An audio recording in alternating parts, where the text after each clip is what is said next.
You're hanging out in the House of Sunny podcast, where it's always sunny, mostly because of your host, comedian and YouTuber, Sunny Loman. Want to know what Sunny and her friends are thinking about this week? Well, here she is, Sunny Loman. Hey everybody, welcome to part 2 of the House of Sunny podcast. This week we're back and we had so much to say. We've got 3 parts coming up, I think, or maybe 2 long parts. We just did part 1, which kind of setting the stage. We go back in time, talk a little bit about coronavirus, talk about the status of that. Is the second wave coming? We talk about that. We talk about what to expect, how to defend our liberty in the event of something like that, and what we should be doing now outside.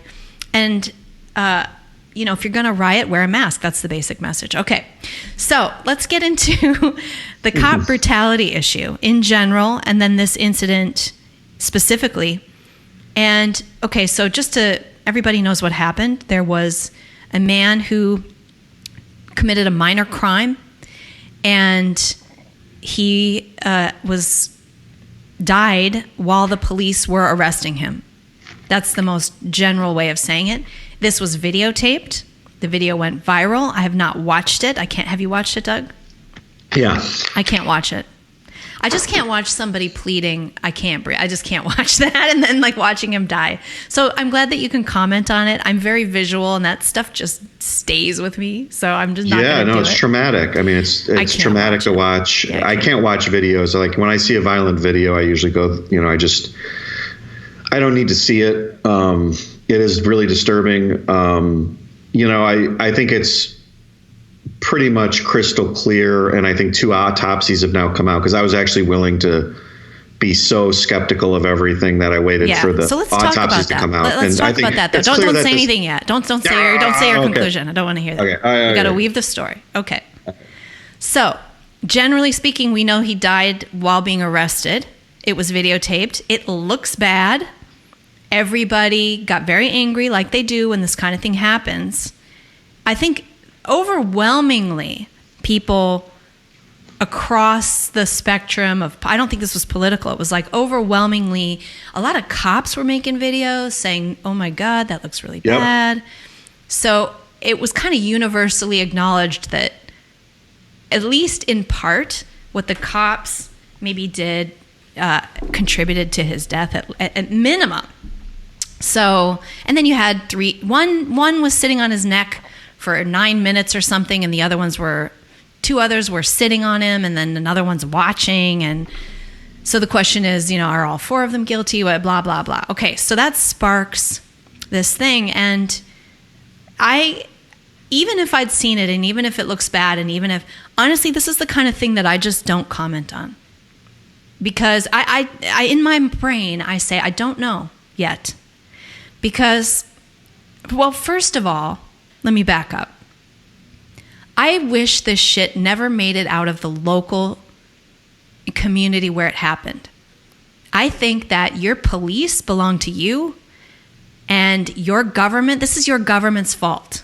Or not. Whatever's going on is really, really a local issue. It is not Memphis, Tennessee's fault that Minneapolis cops did something wrong.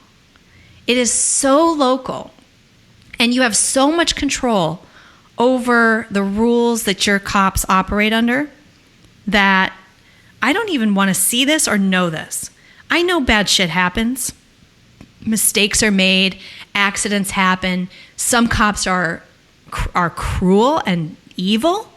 Remember when that white woman was shot by the Somali cop in Minneapolis?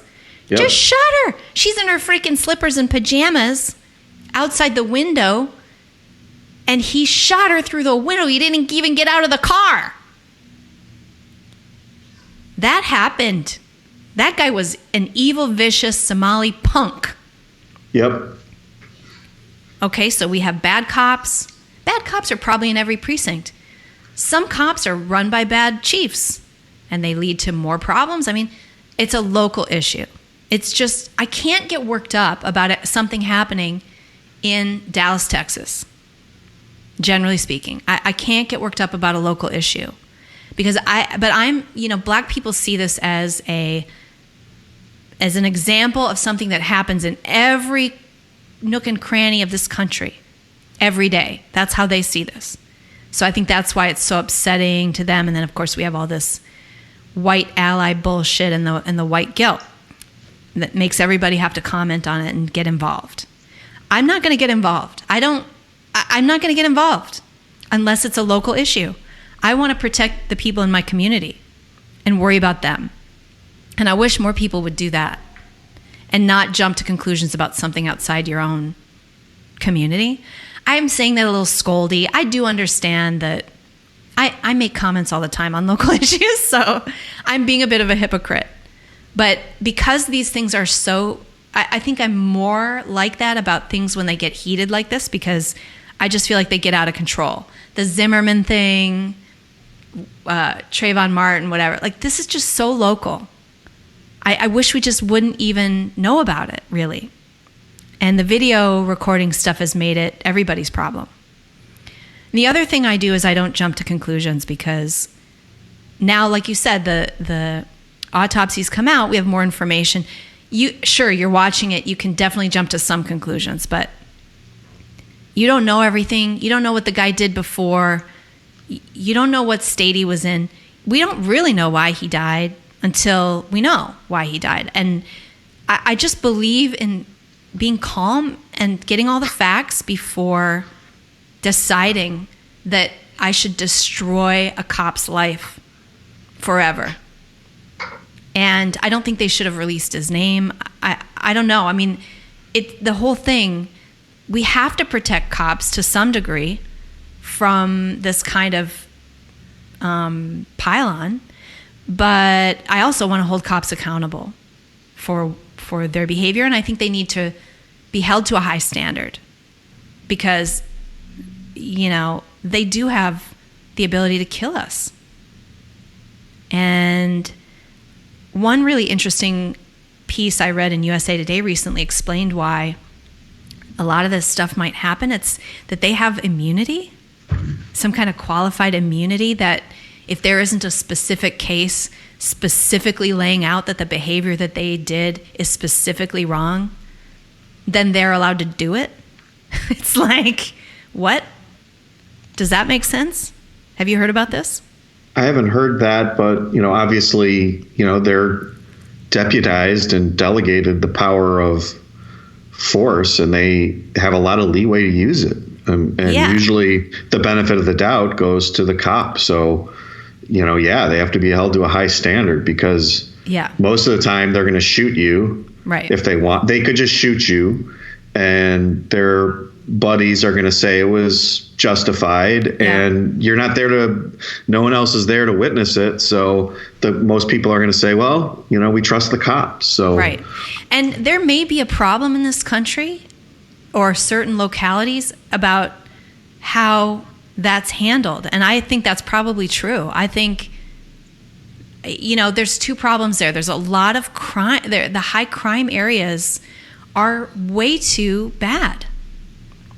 These poor minority communities they are just dangerous.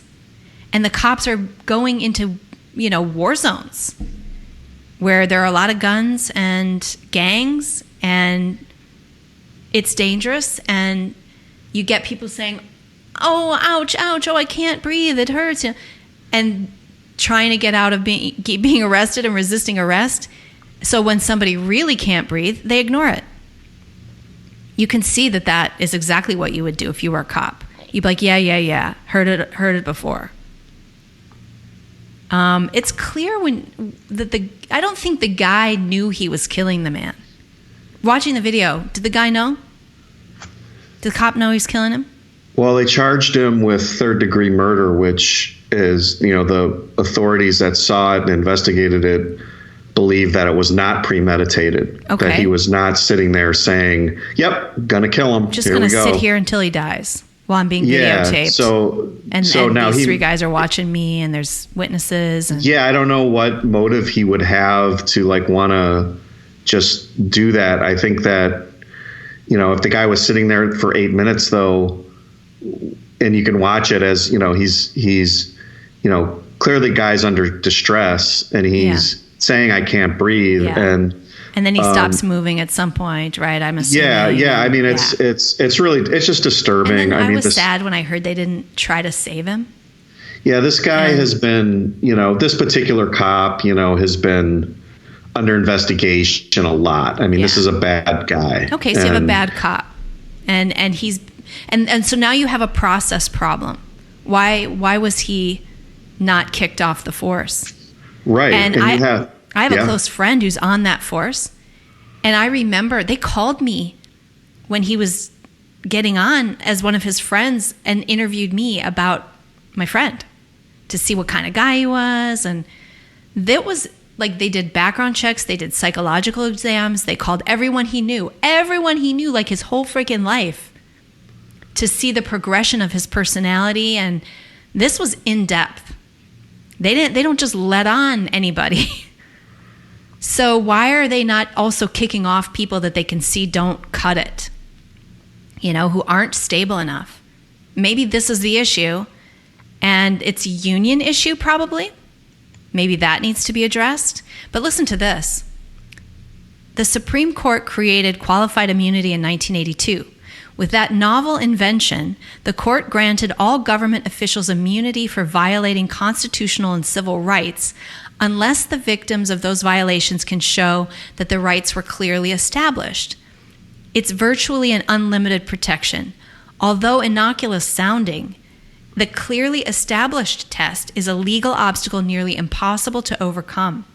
It requires a victim to identify an earlier decision by the Supreme Court or a federal appeals court in the same jurisdiction, holding that precisely the same conduct under the same circumstances is illegal or unconstitutional. If none exists, the official is immune.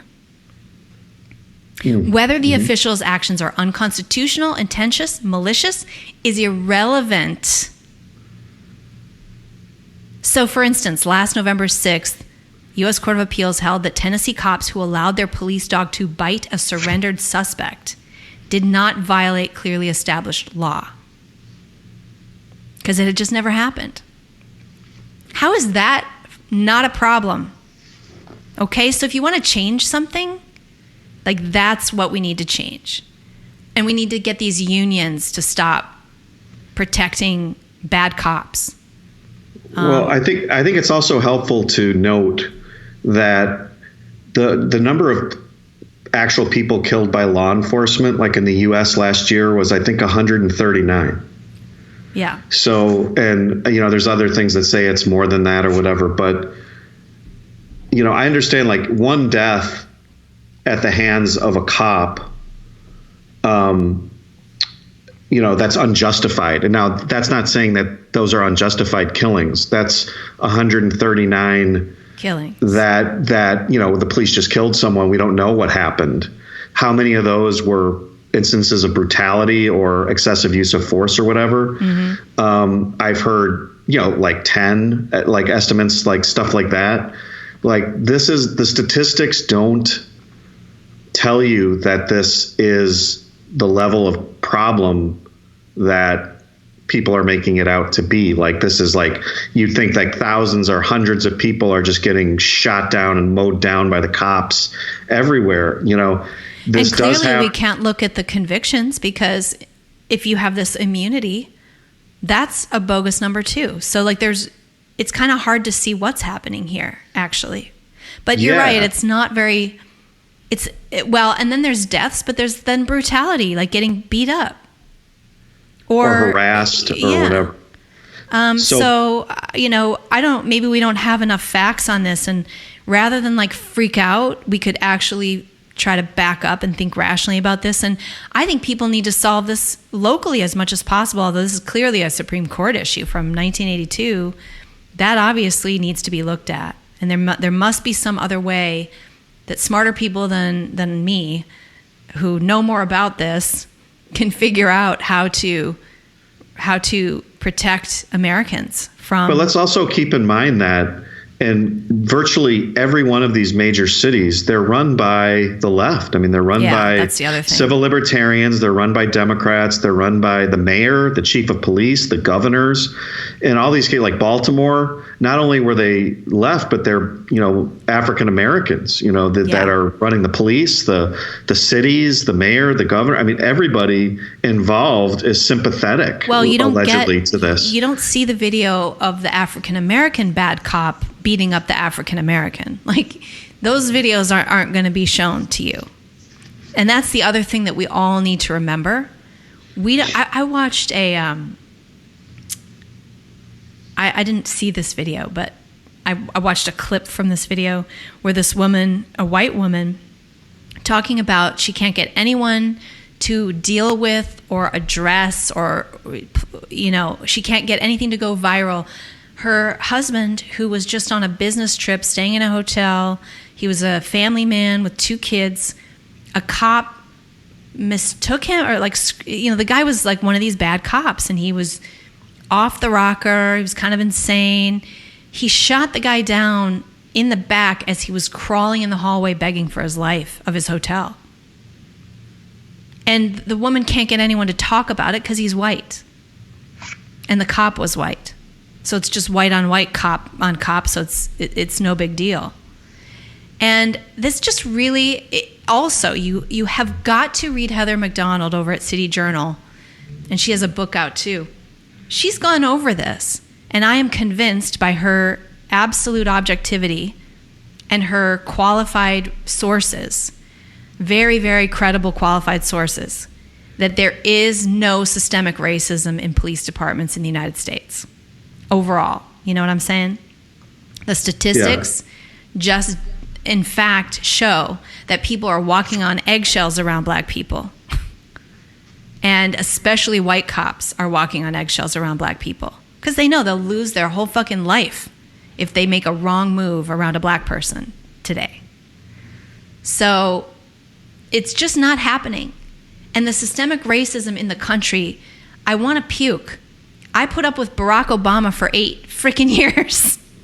The president of the United States. You got all these influential black people in the world. The universities are full of minorities. Hollywood is full of minorities. Minorities run the culture, the pop culture. They're all over Congress. Like, there's just no... Where is it, man? Where's the racism? I'm so sick of this. And I grew up in a neighborhood that was mixed, and the only racism I ever saw was black people telling other black people to be less white if they were being too good at school. Yeah. Literally within the community trying to keep themselves down. You fucking idiots. I just watched today, I should put this I should put this link in our video. I watched a YouTube video today of one of the organizers of the Ferguson protest for Black Lives Matters. And he said, we are being manipulated. We are being used to be soldiers to be slaughtered by the Democrats. I think that's right. And he said Black Lives Matters is not a legitimate movement. It's run by the Clintons, the Rothschilds, and Soros. And they want you to be the front line to implement their little Powerville socialism. And you're going to get slaughtered. And black people need to wake up and stop being tools of these people. And I do believe that. I absolutely believe that. And you're just harming yourselves. And black people are not special. They're not special people. They went through something that we don't go through in our history. Maybe they go through things today that we don't go through, because I don't live in black culture. And I'm actually glad. I'm freaking glad that I don't grow up in a culture that told me that I shouldn't get straight A's, because otherwise I'm too white. Don't learn anything. Don't strive. Don't try to be great. That's a white man's road. What? That's what's being told to black people. If you ask any successful black person, they'll tell you that's true. That's what they went through that in as a child. They got harassed for striving. And honestly, what kind of culture can be anything but slaughter for some, evil person's vision if that's what you're doing? You're just really hurting yourself. So, okay, but you're an individual. Black people are not special, and white people need to stop acting like black people are special. They're no more special than you. White people have a right to fucking exist and be here, and there's nothing wrong with white people. And there's nothing wrong with black people individually, And we, like this idea that we have to, one of the things that's been driving me crazy over the past few days after this happened was everybody's got to come out and first express their sorrow and sadness over this cop brutality thing. You know what? I don't fucking care. Minneapolis, handle your fucking cop problem. I don't care. I can't. I got my own problems here in California, It's not my problem. It's not systemic. I already decided that because I read Heather McDonald and she proved it to me with facts. So there's just as much killing of white people by cops as there are black people by cops, and there's more. It's actually disproportionately more white people. Yeah. And guess what?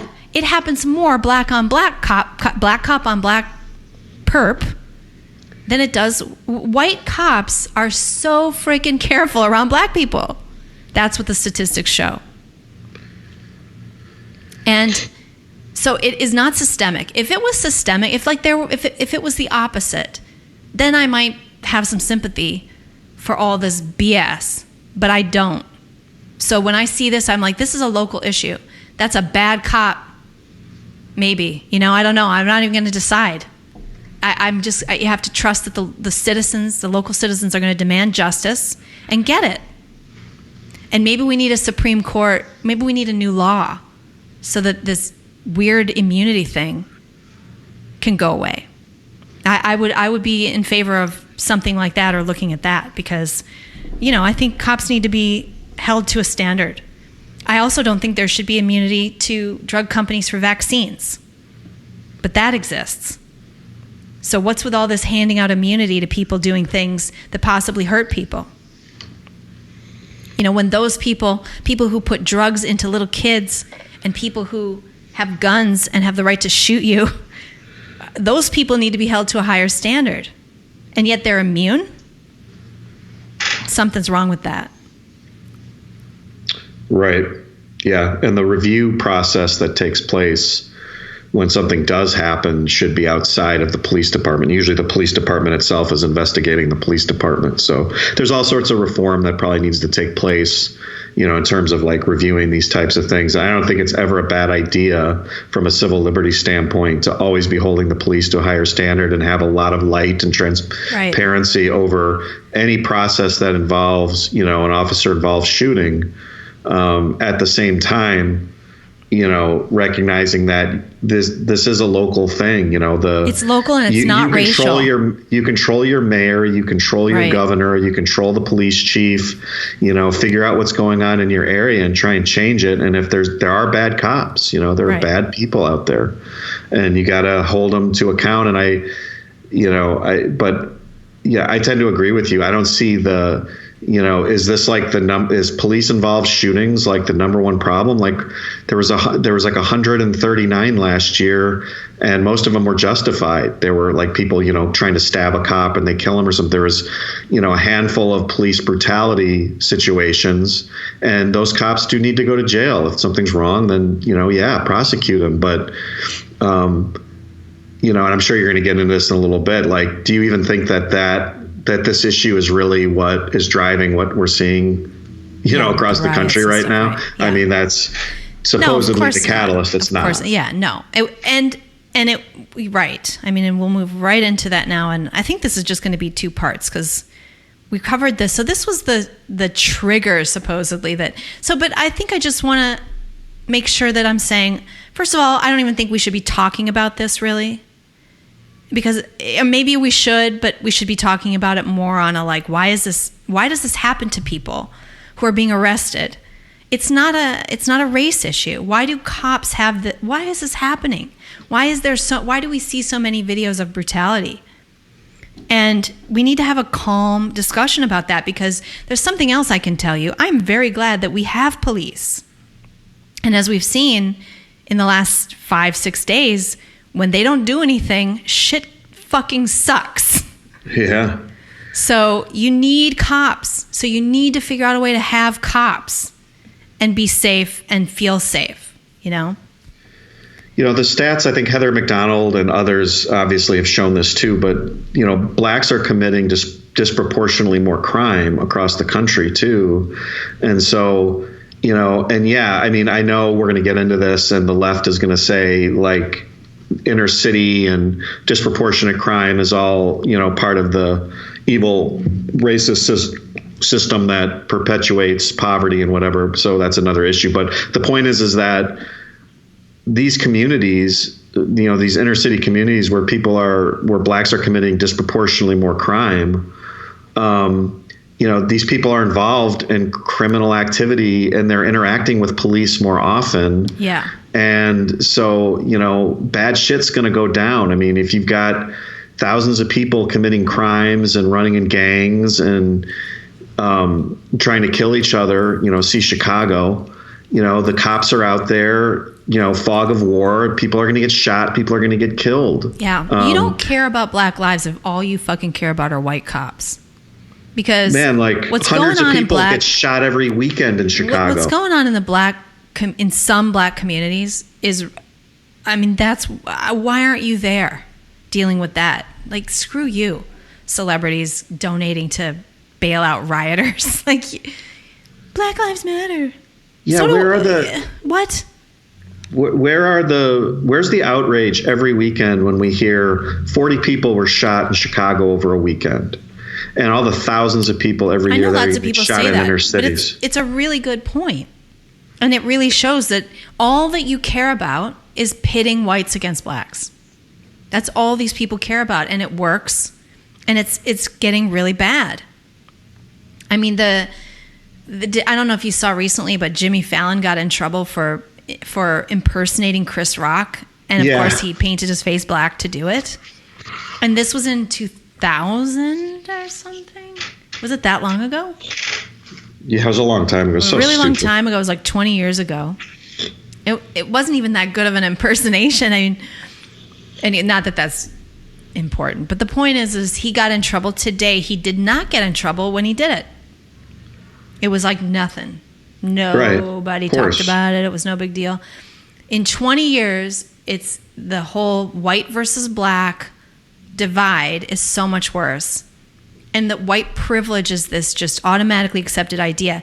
Somebody said something interesting. White privilege is the idea that white people are better. It's actually a white supremacist viewpoint. Definitely it is.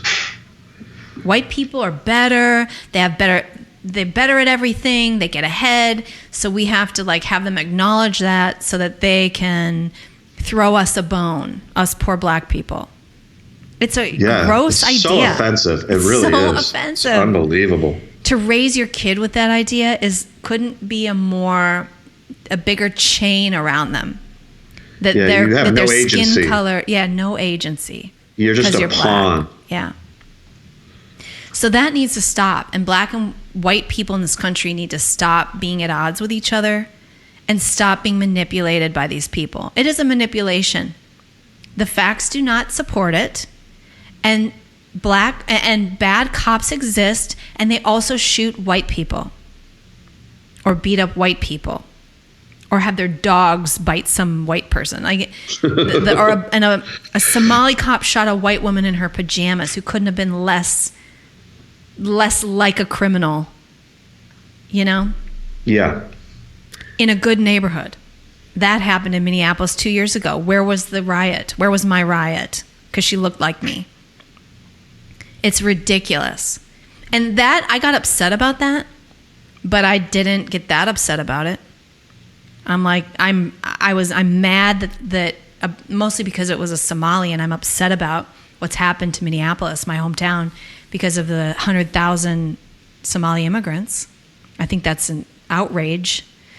But that's mostly what upset me. And of course, this is the inevitable outcome of that, is they bring their shitty ass lawless culture to our city.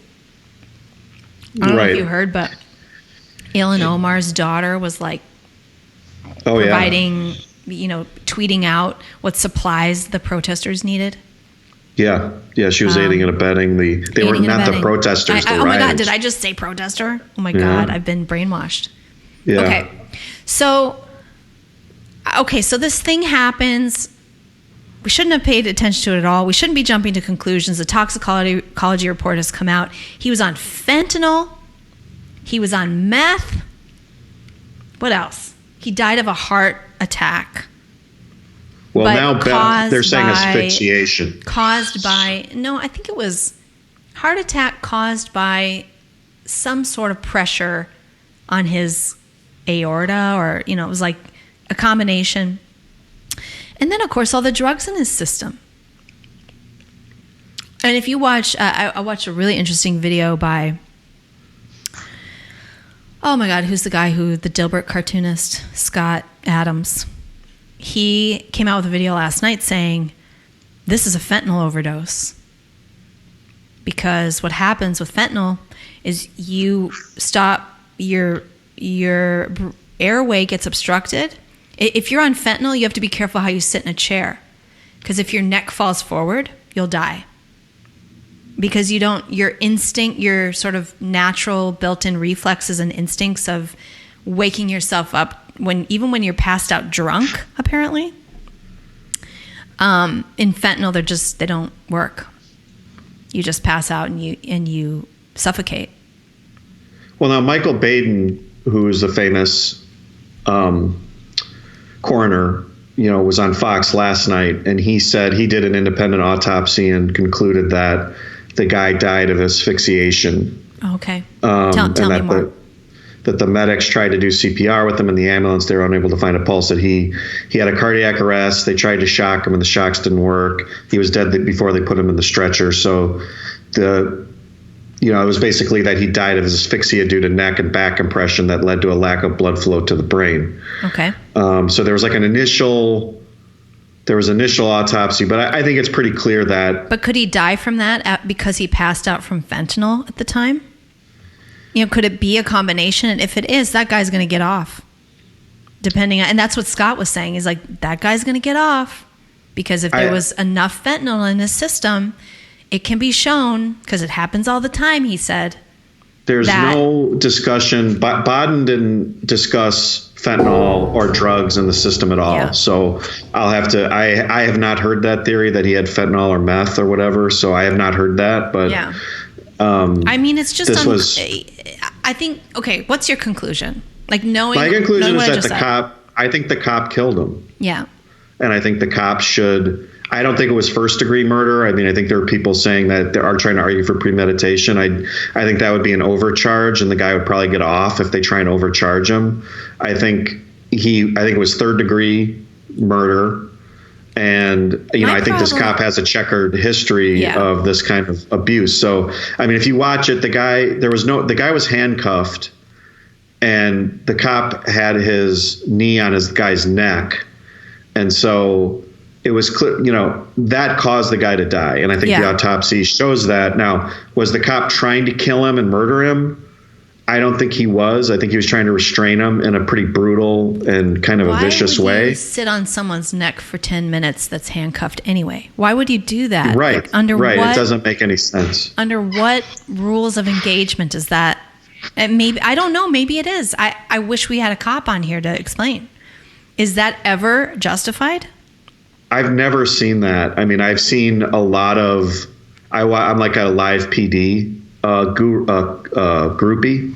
I watch these live PD shows a lot, and I've never, when they need to restrain someone, they put them in handcuffs, and if the guy is still going crazy, they get like 5 cops on top of him, and they get him in a car, or they tase them or whatever, but they eventually restrain them and then they put them in a car. I've never seen a cop just sitting there with his, knee on someone, like, to hold them down. I mean, that was...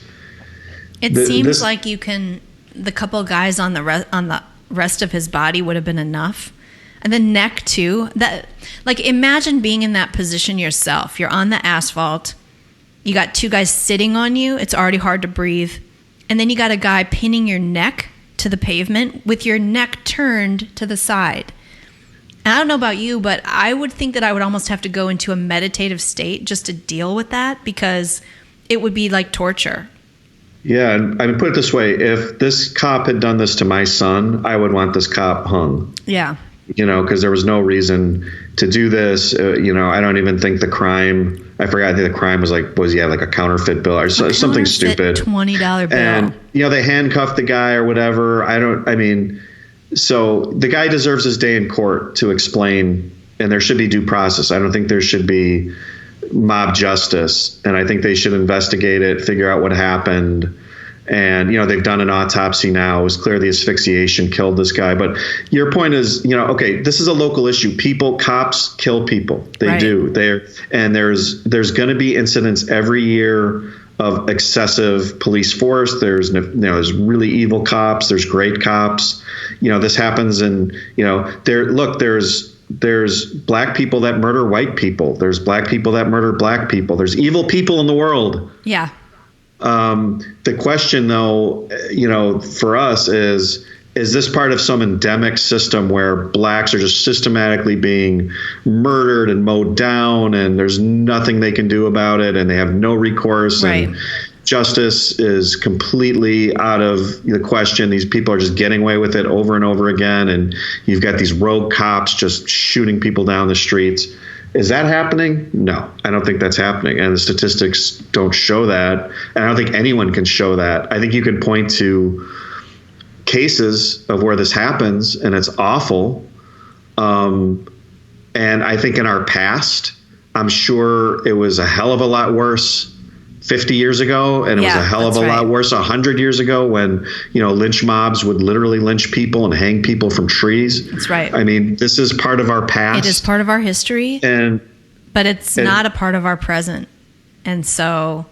Have we gotten better? Are we improving? Like, and we'll obviously get into this officially in a bit, but this idea that, one instance of like brutality in one city is this like legacy of everything that's gone wrong in this country, for hundreds of years is preposterous. There are bad people. There have always been bad people. Human beings have been bad relative to our current standards. And guess what? There's bad black people. There's a lot of bad fucking black people. Yep. As we've seen in the last 6 days. Because all those people out there rioting are not in blackface. They're not white supremacists. No. And there are bad, thuggy, gangy fuckers who kill people who are black. And there are white people who are so fucking evil, they are pulling the strings. Yeah. And they are using these thugs and idiots to push a political agenda in the United States. And people, we need to wake up. It sounds so crazy, and I am not this kind of person, but the facts are clear. You know me, I'm not a conspiracy. You're more on that side. You like the conspiracy theories.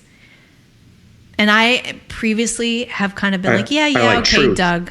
I like truth. But now I'm realizing these things are real. These things are real. I watched a video yesterday of a white Antifa guy giving cash to some black guys to go do shit. I mean, but the point is that people should be treated as individuals. Like our goal in society is to treat people as individuals. And what's happening, so I think there's like two directions here. One is we're going to treat people and have a goal, and we're not going to always reach this goal because there's always going to be bad people. Should our goal be to treat people as individuals and not as members of races? Or are we going to start segregating and saying, like Van Jones said the other day, that white people have a virus in their brain, and Cornel West said that America is a failed social experiment, and that there's nothing we can do about this, and that's the end of civil society. Because if we're going to go that direction, and we're just going to have like a race war, and we're going to have battling collectives that are battling each other for power over the state, that's one direction that this country can go, and that's a direction of chaos and civil war. Or we can go the direction of equality under the law. Everyone gets treated the same. That's our goal. It's not going to always happen, but our goal and our ideal is that everyone's treated the same under the law. And if those are the two directions we can choose right now. And I really, unfortunately, think that the academic establishment, which has been agitating and teaching this for decades, as well as the current leadership, in the black culture, not all, but many prominent black intellectuals are talking in these terms of white privilege and white virus and whiteness being equal to violence and so on and so forth. That's the end. I mean, that's the end of the country. Right. We're going to go down that direction. It really is. And it's not going to be good for blacks either. It's their country too. This is what I don't understand about all the America hatred. It's your country. What are you going to do when you've destroyed it? What's next? What are you going to do? There's no communist utopia. So it is scary where we're at. And I think this is part of the roller coaster of emotions is, okay, so this local thing happens. It looks bad. It's not a surprise that people, after, years of every one of these bad cop, bad situation, white on black, perp situations, causes a massive outcry and some protesting. So it's no surprise that people in Minneapolis were upset and kind of took to the streets. And of course, they're inflamed by all the media and their own leaders. But what has happened is it went from that to like, okay, we're at 42 minutes. I wonder if we should make this part 3 or just keep going. Well, just keep going. So the first night, they break into a Target and like an AutoZone, and they burn the place, and the cops don't bother to stop it. And of course, there's a Democrat mayor and a Democrat governor, and nobody does anything about it. They just let it happen. So that was the first night. It was kind of small, and they knew they should be prepared for the same thing the next day. And they didn't do anything to prepare. And the next day, it was like they burned down the whole freaking neighborhood. The whole neighborhood. Mm-hmm. Including the 3rd precinct. And then the police cops retreated. abandoned their own freaking precinct, and it burned, and it was occupied and burned to the ground. Oh my God. Nothing like this has happened in our history, has it? Maybe. Yeah. Yeah? Yeah. Okay. Oh, yeah. So that really freaked me out, and part of what freaks me out is just the cops not doing anything. The Democrats just literally standing down and letting chaos, anarchy, thugs, gangs, because they're black. But also I think because they got a phone call. Don't do anything. I mean, I'm at that point now. Because now we're also seeing that what has happened here is we're all in lockdown. We're all starting to disobey and come out of lockdown. And that wasn't a partisan thing. You saw any one of these California beaches. It wasn't just Republicans going to the beach, to say fuck you to the governor. I'm not going to listen to you.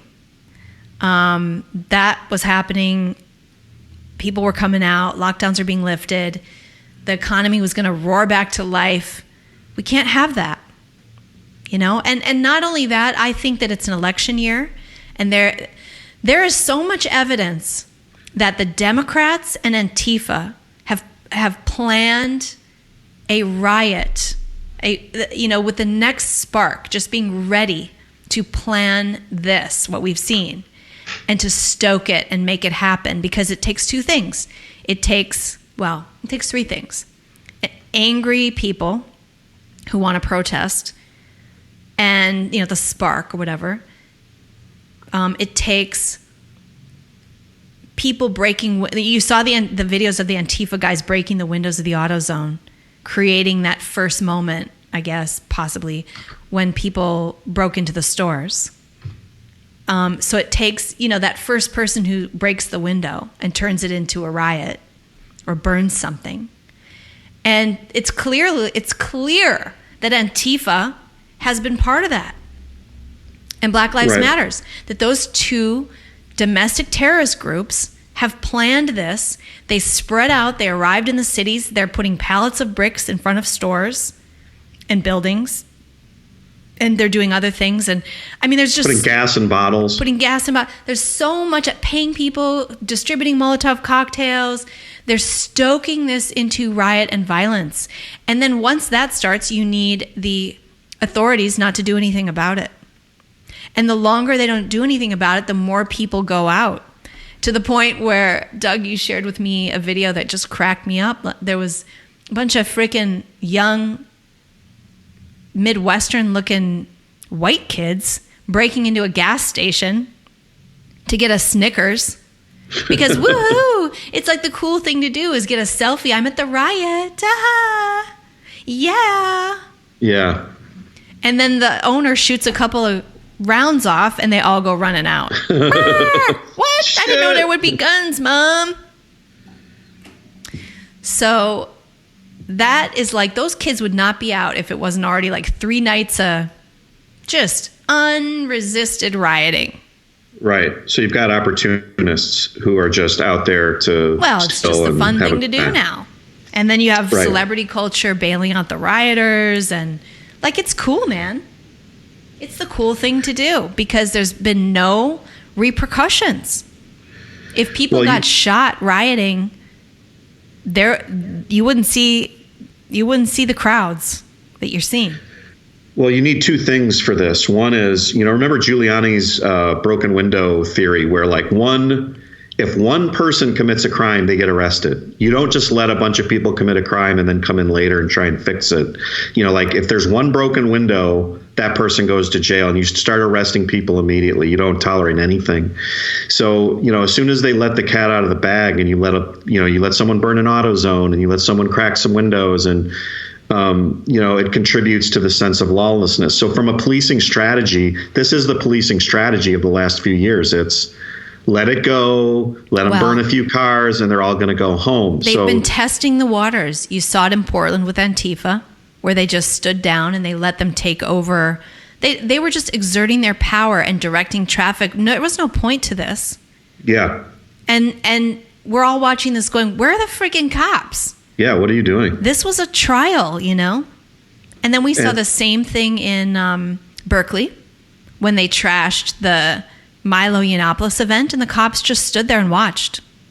Yep, and we've seen this over and over again. Baltimore, same thing. So we've seen this. They've been trying it out. I'm not at all surprised that this is deliberate. This is deliberate. Well, yeah, it's a deliberate strategy by the police for sure. Like the local plot here is that the deliberate strategy by the police and the leftist police, not the Giuliani types, but this theory of policing is let people just go crazy and then they'll eventually go home, and you let them burn off some steam and no one gets hurt, kind of a thing. Except, of course, we know this is ridiculous, but this is I don't even think it's that benevolent. I think it's they want this. They want. Well, I was going to get there. I'm just saying, like, there's like amongst reasonable, like not the ideological left here. I'm saying, like, just from the standpoint of people who are on the ground, their attitude of these mayors is, don't crack down hard on these people. Like, just, that's just going to inflame them. So just, like, kind of let it go, and then these people will go home. And what I was going to say is that the larger context is 4 years of political mantra that Trump is a racist, a literal Hitler, that white people are, we live in a white supremacist, irredeemable, society with a Russian stooge as president who aspires to be some sort of like Führer, and, so you've got that going on, and the larger context of decades of, Marxist professors training children and students that America's a racist nation founded on genocide, and that needs to be torn down and destroyed. And so you've got the moral fuel of the protester thinking, I'm justified in doing this. Like, I'm getting mine. Like, this society's oppressive. I have every right to be here. You have celebrities and intellectuals cheering them on, saying, yeah, get yours. Like, you're being oppressed. You have no other choice but to express yourself this way and to loot and riot and steal. Like, you're justified. And at the same time, you have a police force with the philosophy of just let it go, don't do anything. But no, I'm saying it's not a philosophy. I'm saying they got a call. I'm saying somebody called them and said, don't do anything. I think this is organized. I think these Democrats are part of an organization of how do we implement socialism in this country. I think they take marching orders from Soros, Clinton, Obama. Yeah. I think that they're fucking organized. I think that in Berkeley and in Portland, when they stood down, I think they got a call and they were told what to do. I think Pelosi tells Gavin Newsom what to do. I think the Democrats are basically like a coordinated, hierarchical organization that is deliberately creating as much harm as possible now to the country in the election year to destroy the economy and to stir people up and make it just really awful so that they can beat Trump somehow. Because they know that he's going to win. Before the coronavirus, there was no way Trump wasn't going to win. Good economy, everything calm. People were pretty happy. Nothing bad was happening. Then the coronavirus happens, and that alone was difficult. The lockdowns were the extended lockdowns, I think, were designed to hurt the economy. And they got a call. No, Gavin Newsom, you're not allowed to let Californians out, even though it makes sense. And all the new facts have come in, and there's no, blah, blah, blah, because we need to continue to wreck the economy. Yeah, for sure. He got a fucking phone call. I am a pure conspiracy theorist about this right now. Well, but I'm saying it's one and the same. It is people coordinating their activities based around the philosophy that let's destroy America. The end game of this is, you're right, that if everything is perceived as good, that's 100% bad for the left. They have no chance to win in November. If you destroy society and you unleash rioting and looting and you destroy the economy, you at least have a chance then if you're a leftist, because there's a chance that people there's a chance that there's a backlash against you, and people, say, oh no, but boy, I want Trump more than ever now. This is crazy. But there's also a chance that people say, you know what, we need a change. We need radical change. We need to just get new people in here. And there's evidence that that's happening. I mean, if you look at like the prediction markets right now, Biden is leading, and it's looking like the Democrats have a 50-50 chance to flip the Senate and keep the House. So they're saying this is working for us. Right. This is working. Like, if the economy is perceived as good and all is well, there's no chance that that's good for Democrats. But if they destroy society, and that's a gamble that they're willing to take, because it's the only gamble that they have is let's destroy everything and then see if we can energize this army of malcontents to and swing voters who maybe say, you know what, we've had enough of this Trump thing. This is, we just need to go a totally different direction. Let's go with Biden and these kinds of people. And maybe that'll calm things, whatever the fallacy or whatever the reasoning, that's the logic here. And I think you're absolutely right. Pinning everything on Trump 24/7. For 4 years. I mean, this riots and everything. I don't know what he can do, but he is not in charge of these states and these local cops and the National Guards. He's not in charge of this. He's not in charge of protecting me in my house. Donald Trump is the president of the whole country, so he's not the first person who should step in and protect me.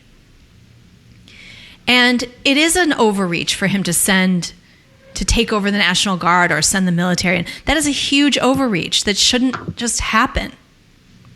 No, it's unnecessary. It's not his fault, but nobody cares.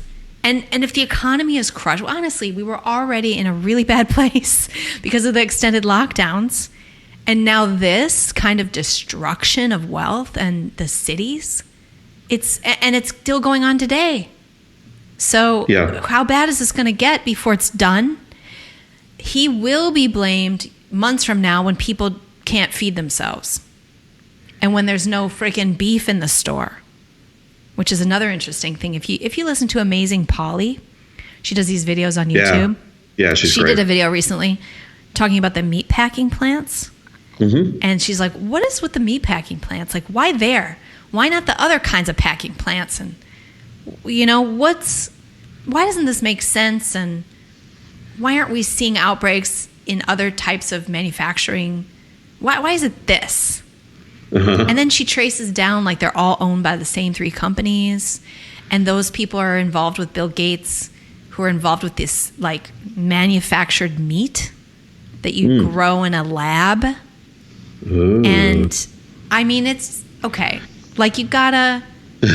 No, you have to start looking at this stuff. And China is involved here. And it's like, okay, yeah, really, this is weird. And part of it is the Democrats are involved.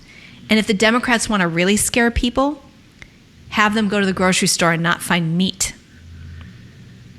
Well, look at the lengths that the deep state went to try and topple Trump, to undermine his presidency, to literally perpetrate a coup on the country. That failed. Right. Then we get impeachment.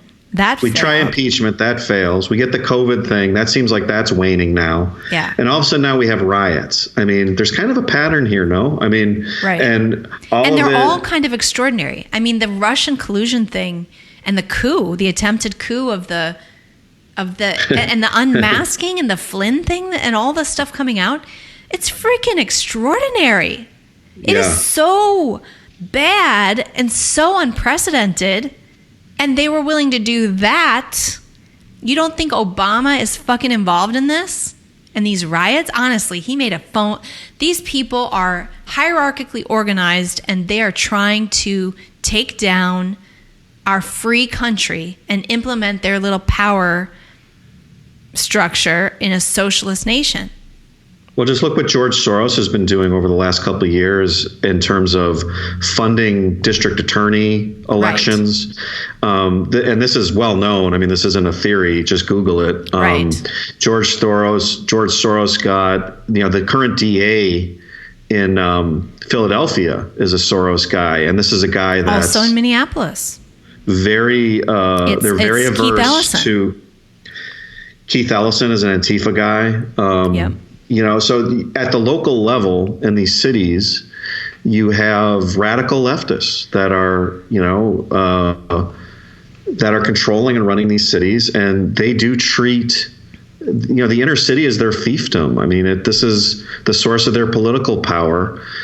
For decades, these cities have been run by Democrats. How's that working out? If you get even bigger picture, there is a history in our country in the last 100 years of the communists trying to take over our country and infiltrating our country. And that is sort of a bigger story.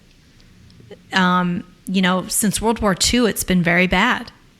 And there is a communist infiltration element here that should also be be thought about and looked at big picture. So we are being manipulated, and the people of America are being manipulated.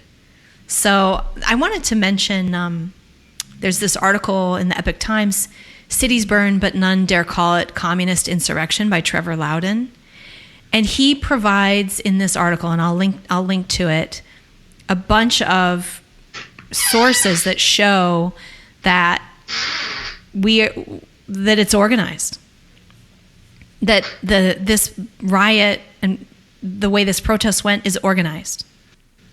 And you'll see that there are, like, for example, he says, let's see, in Minneapolis, the 600 comrade strong Twin Cities local of the country's largest Marxist organization, the Democrat Socialists of America, has been actively supporting rioters and participating in protests. The DSA, which works closely with Antifa, supported a resolution at their national convention in August to form a national working group to help drive this is a quote, to help drive collaboration and resource sharing to support our anti-fascist organizing. They say it bluntly, 1 foot in the institutions, 1 foot in the streets.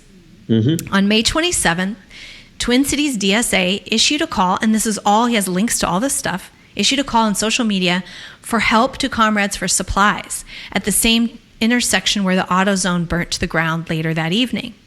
So before that first night and before the first incident, the DSA called for supplies that included, quote, want to help out your comrades protesting the 3rd precinct at Lake and Minnehaha? The Marxists posted on Facebook. Here's a list of needed supplies. The attached list included plywood for shields, tennis rackets, hockey sticks, private cars to show up to help people who need to leave, a call for private ambulances and getaway cars. So they were planning it. That first night, this is the Twin Cities DSA. Well, not only that, I have a friend of mine knows a cop in Louisville, and they were finding weapons planted throughout downtown Louisville. Yeah. They found hundreds of bottles of toxic chlorine mixtures to throw at cops. You've seen all the videos of the pallets of bricks being left everywhere. These are organized communists working with Antifa. And something else I know about the DSA in Minnesota is they are directly connected to the Democrat Party. It's one and the same. Mm-hmm. So they also tweeted before the first night of looting, the DSA also tweeted, please also give to the TC DSA Solidarity Fund because people will need help in the days and weeks ahead. That means bail money and lawyers' fees. This was on May 28th.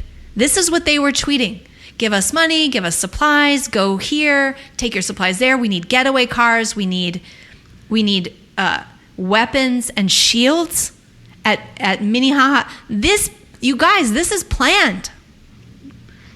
This is a socialist revolution. It's a socialist, it's a communist revolution. It's a fucking communist revolution in our country. It's planned. Mm-hmm. And black people have been the fucking pawns. I'm swearing so much today. It's all the prednisone I'm on. I didn't say this at the beginning of this one, but I've been sick.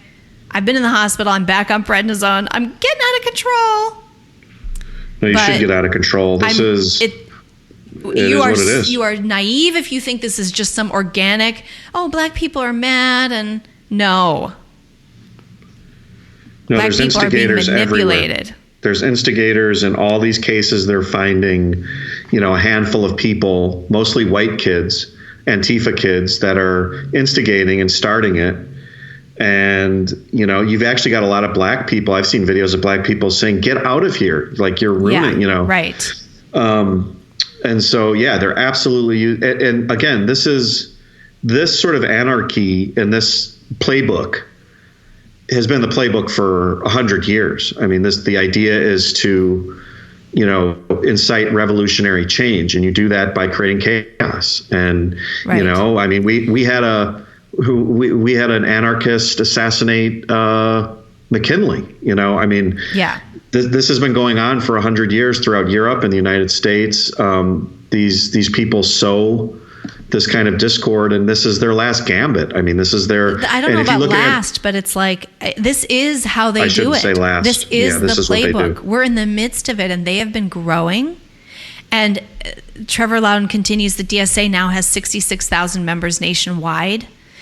Other communist groups such as Communist Party USA, Liberation Road, Socialist Alternative, Black Lives Matters. Black Lives Matters was started by 3 black female college-educated Marxists.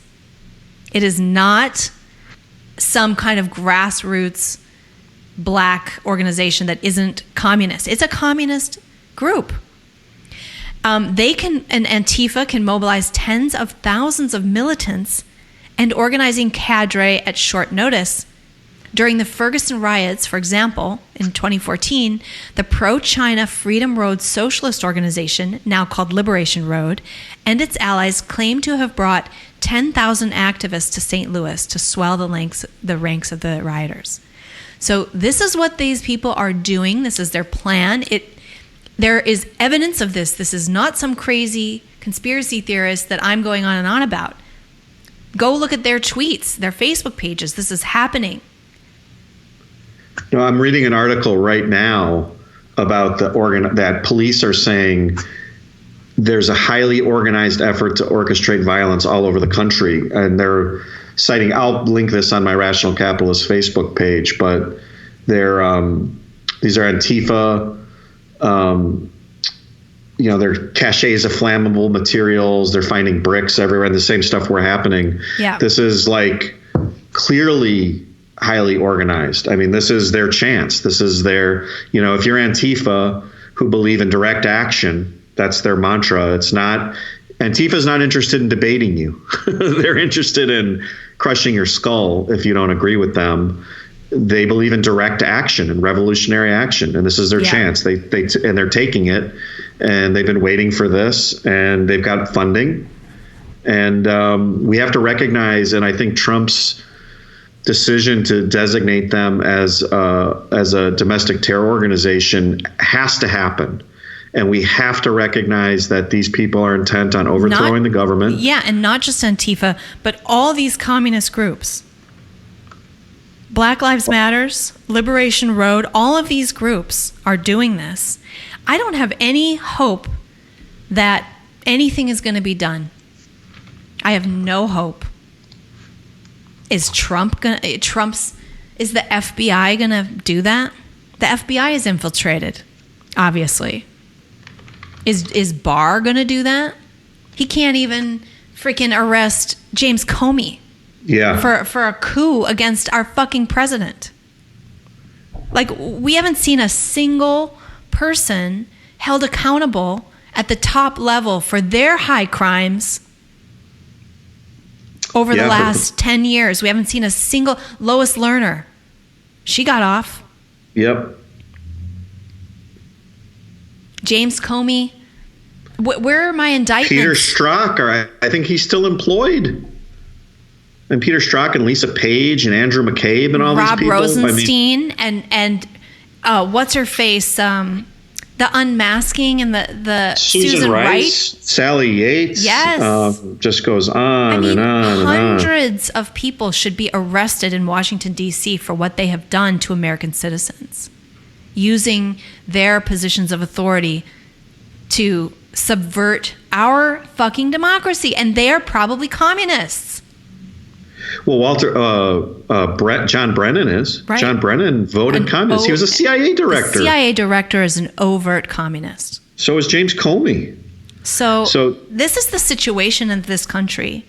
And I have never felt more hopeless about the future of a united America, ever. I mean, just the handling of the virus, and then this, and just all the coups and all this. I have never felt less like, you know what, it's just going to break apart. That's just coming because it's too systemic. And then I have other people saying, no, it's a last gasp.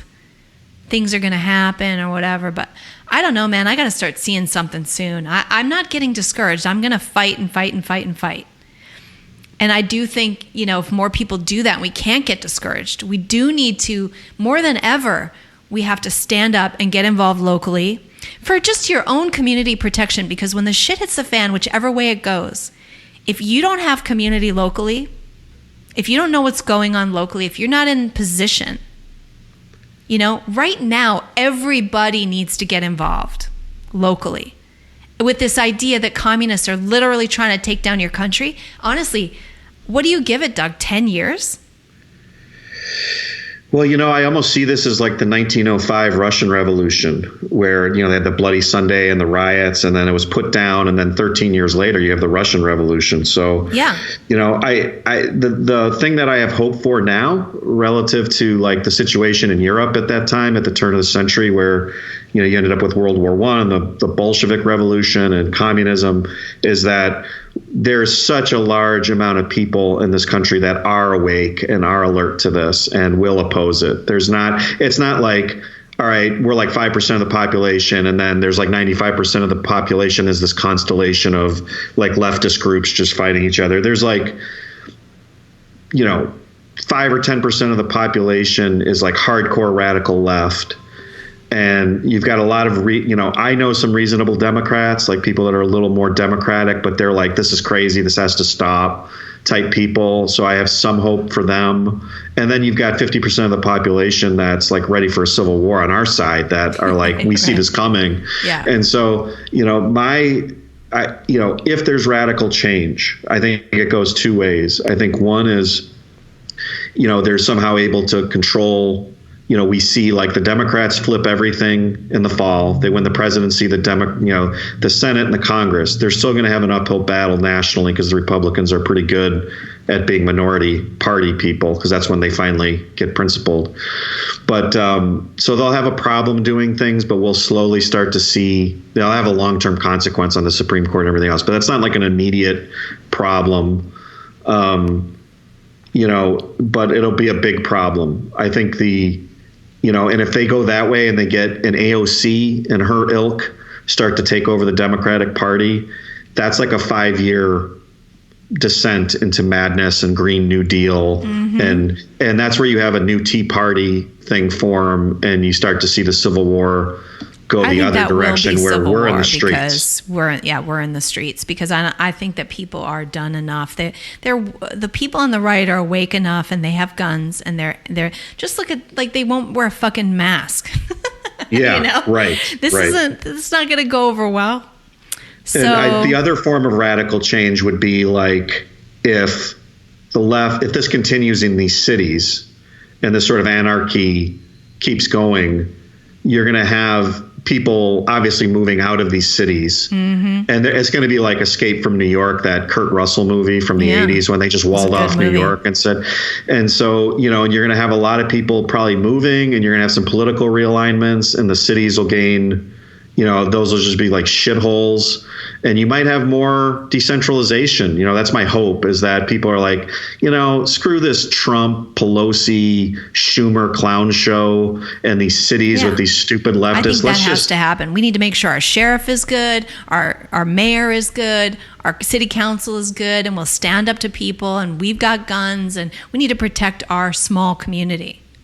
Yeah, and you start to flip states and cities into being more balanced politically from the hard left. And, that would be my hope. Like, the best case scenario is that there's enough outrage and backlash from this that instead of people seeing this and saying, and I'll tell you anecdotally, this is not going to go well for the left. Now, this is just my anecdotal information from just talking to regular people that I see in my everyday life, is I'm not seeing people say, oh my God, these poor people, we got to do something, I'm seeing more like, this is fucking bullshit. Like, I was pissed about the Floyd thing, but this is just thugs and people stealing and we've got to do something, So I'm hopeful in that way. I'm seeing that, but then I'm also seeing that everyone who comes out to say, oh, the riots are wrong, also says, now, just so everybody knows, I'm really against this cop and what he did. And that was horrible. And systemic racism needs to be addressed and fought. And it's like, shut up. Even worse, Rubio. Did you see Rubio blaming like this equally on the far right and the left? No. Did you see that one? I didn't see that. Fucking idiot. So then I see that, and then I see, part of the reason why you can get kind of hopeless is that there's this monolith of the media, Hollywood. When I see all these very cool, very popular Hollywood celebrities giving money to the rioters, basically to this DSL to bail out the rioters, the Antifa people who've been arrested, or just black people and white people who've broken into stores and taken shit or beat people up. I mean, just whatever. Yeah. I mean, if you're getting arrested at this riot, you're the worst of the worst. Yeah. It takes something to get arrested at these riots. Yeah, no one's getting arrested. You're the worst of the worst. And you're going to get bailed out by, Justin Bieber and Kim fucking Kardashian. Yeah. So, like, that really upsets me that kind of whole thing came up and that just happened. I was like, wait. What about that woman who was just crying because her whole neighborhood is burned down and she takes public transportation and she doesn't have anywhere to go to get food? Yeah, the long-term effects on these communities is just And then you're going to say, staggering. I'm going to bail out the guy who did that to that woman's neighborhood? You think she's going to be on your side? You think that that's right? Well, what I'd like to do is see black leaders like, the Candace Owens of the world continue to like red pill. Yeah, black people need to be red pilled, man. And Kanye West. To see what's really going on and how they're being used. Yeah. And I think a lot do. I mean, you are seeing this more. I've seen it more than I've ever seen it in my life. I mean, I've never seen more of that. Have you ever seen it at any one time in the last 20 years, like just any black people saying this is walk away, red pill, this is crazy, we're being used and manipulated? I have never seen a black person say that in my life, except Kanye West. And then I saw that video that I was telling you about today of a Black Lives Matter's former BLM organizer. So this isn't, that is encouraging. And I do think it is spreading. And someone like Candace Owens is a good sign. Kanye is a good sign. But I just feel like we're running out of time. And I also feel like there's so many that don't see that. There's so many entrenched on the other side, and there's so much organization. They're really organized. We're behind the curve. I don't think we don't fully understand what's going on, and we've been manipulated into not seeing it by we can't listen to Alex Jones. We can't listen to. We've had show after show about conspiracy theories, and I think that's it's a private company, Sonny. Yeah. Private company. Just these stupid. These like miss the forest for the trees arguments, instead of seeing what you and I have been talking about for years, which is the big picture here. You've got this anti-Western, like Victor Davis Hanson called it a Manichaean choice, which means darkness or light. Like, we're not at a point of nuancing anymore. Honestly, it's not darkness or light. Right. You have two choices here. You can go with this side or that side. And a free country is not a utopian perfection of private fucking property. You have to protect your life and your property and your freedoms against organized people who are using our laws and our democracy against us to stir up people, just like regular people.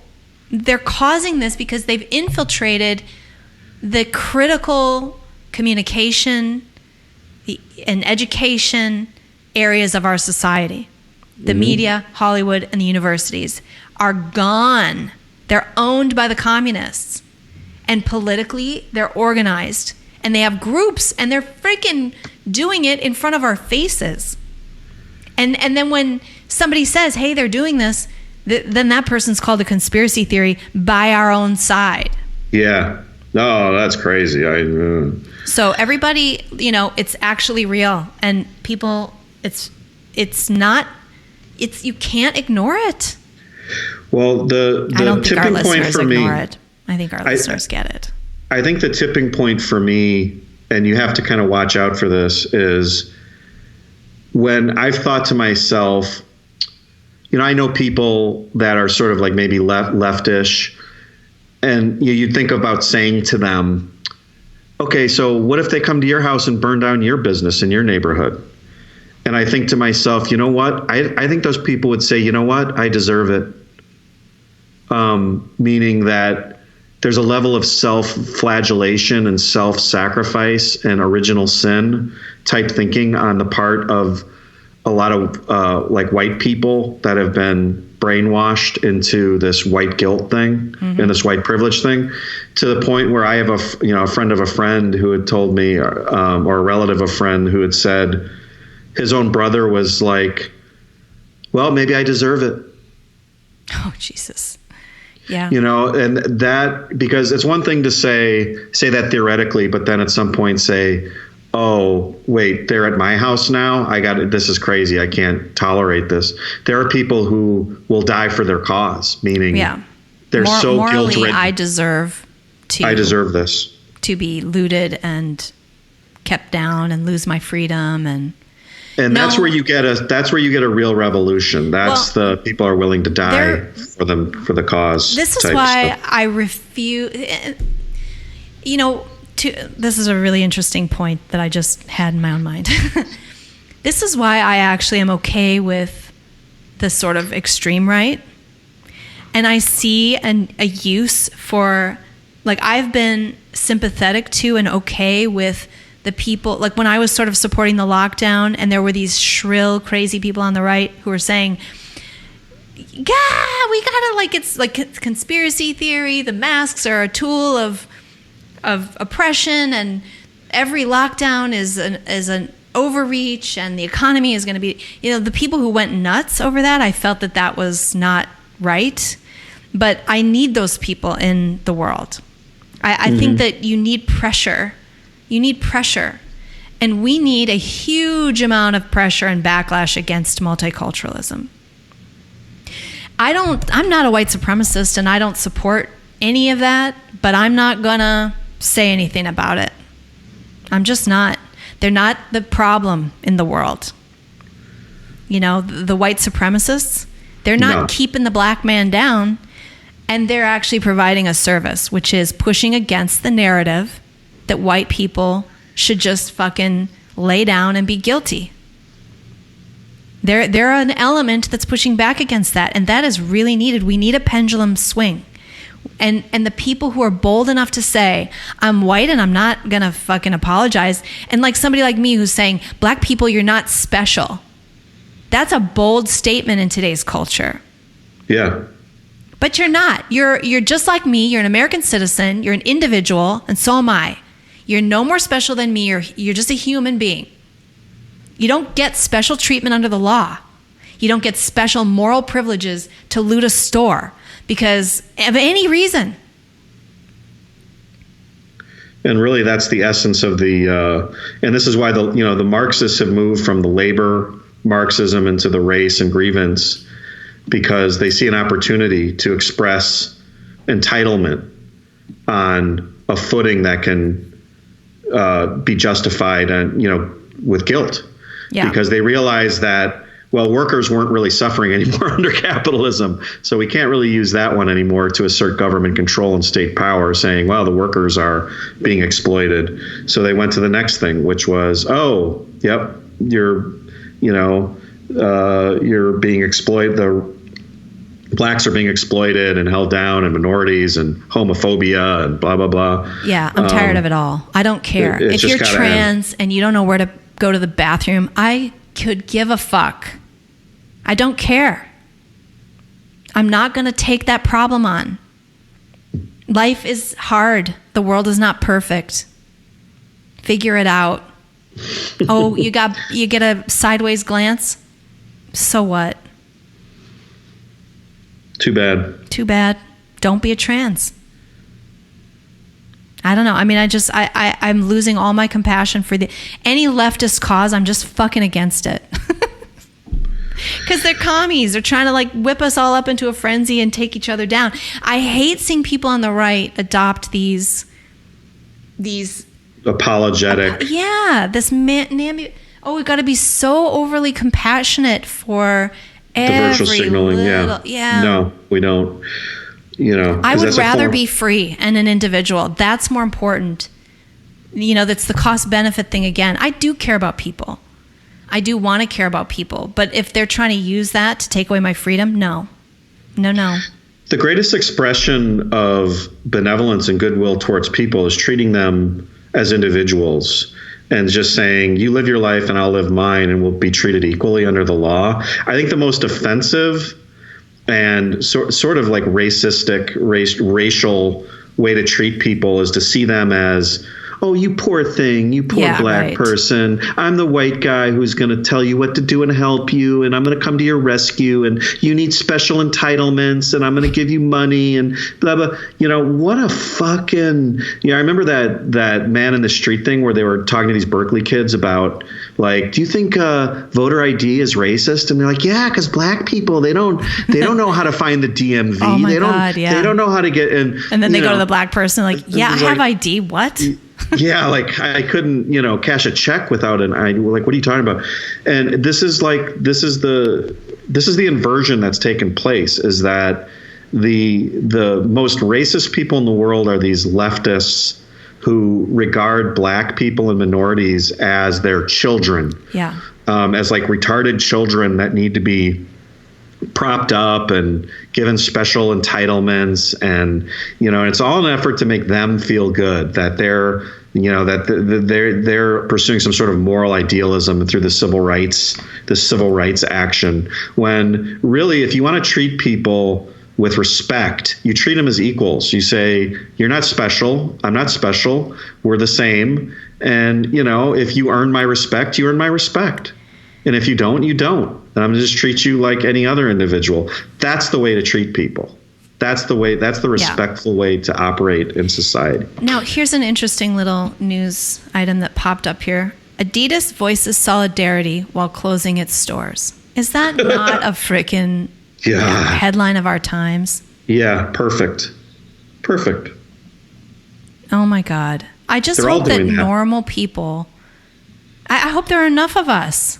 That's what I hope. And for my own self, I've realized more than ever over the last 3 months how I now live in a country really with government that is not going to protect me at all.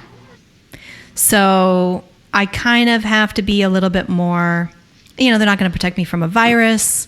They're not going to do the right thing in any case.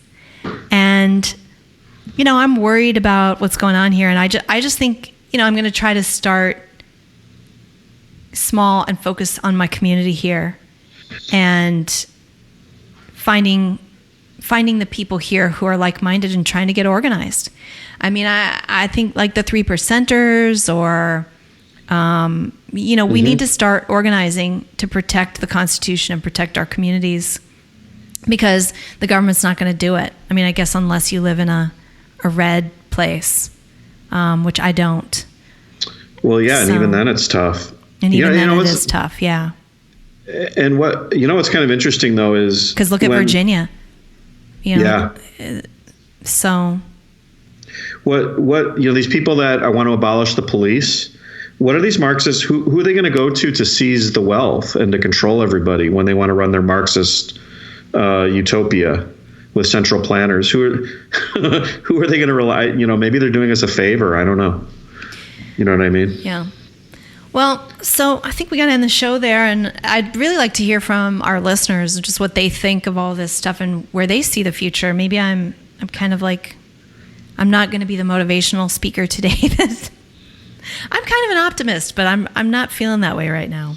Well, let's put it this way: the left has put their cards on the table. Yeah. And this has been a slow march through our entire lives. I've seen this slipping and slipping and slipping, and no one ever took it seriously. And hey, now their cards are on the table. This is what they want. They want to destroy our civilization. And so it's real, and we got to now deal with it. So, at some point you can't run, organized. You got to fight. Yeah. You can't just go about your life. Look what's happened to this country in the last 5 days. Look how much destruction. And it's not over. Nope. I think it's time to stand and fight. I mean, you can't run anymore. I think that was the one thing that I've taken from this is, it's always somewhere else or something. Now that it's happening in your own community or whatever, you're kind of at the point of like the American revolutionary who it's at your doorstep. It's not like, oh, that's just happening in some faraway place. It's like, well, now you got to maybe stand and fight. Yep. That's if this is what you want, Well, I think we've updated everybody. 2 months. We've been gone 2 months. I think we're have we been gone that long? No. So we'll try to get back to our regular schedule after this, and I'm sure there's going to be the news is moving so fast. I'm sure there's going to be a lot to talk about next week, even though we really just covered a lot. So, but I want to hear from you. What do you think all of this means? Write in the comments. I will post some of the links that we've been talking about, and we'll see you next week, folks. Of Sunny. It's filled with satire and fun. It's been the demise of bad ideas, and we'll know what's right when she's done. So download this free podcast now and give perspectives you may lack. It's concise and right and achieves world peace. Guaranteed all your money back. Last time, ready?